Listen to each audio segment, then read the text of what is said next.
Unom katawo na ang natalang na angol, human may busikad ang gituhang improvised explosive device sulod sa rural bus didto sa Purok Nangka, Barangay Making, parang Maguindanao alas 7:10 kagahapon sa buntag. Sa report sa Philippine National Police, nagparking kay namahaw ang mga pasahero sa bus sa Barangay Making. Ang rural bus nga dunay body number 10738 sa dihang kalit may busikad ang bomba sa lubot sa sakyanan. Daling miresponde ang kapulisan o kasundaluhan o gidala sa balay tambalanan ang mga naangol. Matod ni Lieutenant Colonel John Paul D. Baldomar, ang spokesperson sa 6th Infantry Division sa Philippine Army, daghang anggulo ang ilang gilantaw isip motibo sa krimen.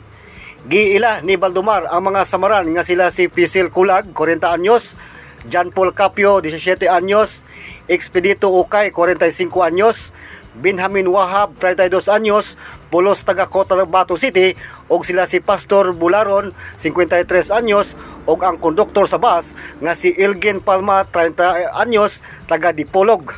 Nakakita ang mga investigador og cellular phone, minute nga blasting cap, 9 volts nga battery og mga lansang sa lugar kung din may busikad ang bus. Well, it is clearly IED attack. Attack po ito sa ating mga peace-loving people dito sa Central Mindanao.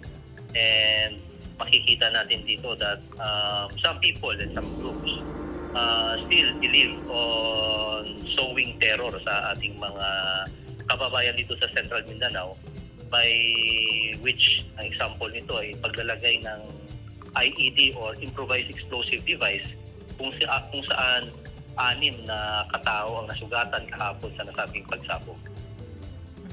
Sir, does this have a bearing for the upcoming elections po? Of course, ma'am. Right now, we believe that this is a isolated case.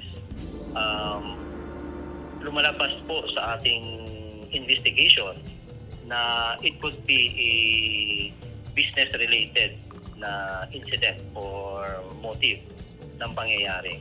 But of course, we are not discounting yung sinasabi nating dito or plan war, kundi kaya terrorist motives ng mga grupong naglagay ng bomba na ito. So lahat ng ito ay tinitingnan natin. But of course, we believe that isolated case ito at hindi ito makaka-apekto sa upcoming election natin. Sa ngayon po, wala pong grupo na nag-amin sa nasabing pag-atake o IED attack sa rural transit bus na nangyari kahapon. Usually po, kapag merong mga nasabing pagsabog, ay the next day po nakaka-receive kaagad tayo ng telephone call o isang video or isang statement na pag-aamin ng isang grupo. But as of now po, walang pag-aamin sa nasabing pag-atake. Kaya titingnan natin kung ano pang ibang posible na motibo sa nasabing papasabog ng isang bomba sa rural transit bus. Sa usa ka opisyal nga sulat pahayag, gikondena ni Minister Dixon Hermoso, ang chairperson sa Ministry of Transportation and Communication sa Bangsamoro Autonomous Region in Muslim Mindanao, ang pagpamomba. Usa ka residente sa lugar ang nagbutyag. Bilang residente ng Parang, we strongly condemn yung mga pangyayari na ganito, lalong-lalo na ito ay malaking tulong sa pagpapa-travel ng ating mga kababayan. No? So ang bus na ito ay malaking tulong. Una-una na-reduce yung pamasahe ng mga tao at kung sino man yung mga may kagagawan, dapat talagang mananagot sa batas. Na dapat yung business natin ay dito sa Parang ay lumalago at kinakailangan natin protektahan yun. Tungod nini, nanawagan pag-usab ang kasundaluhan sa katawhan. Unang-unang pag tinanong natin kung pasahero yung sumakay, definitely meron na tayong person of interest na tinitingnan. Na-identify na natin sa CCTV yung mga initial na pagkakilanlan ng nasabing person of interest. But of course, ang sinasabi natin, paano natin na-check ang mga sumasakay at bumababa. Na-check lang po natin ito kapag sila ay sumasakay sa mga bus stations.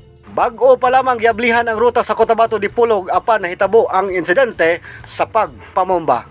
Regilan Yaman, Newsline Philippines, Province of North Cotabato. Stay safe.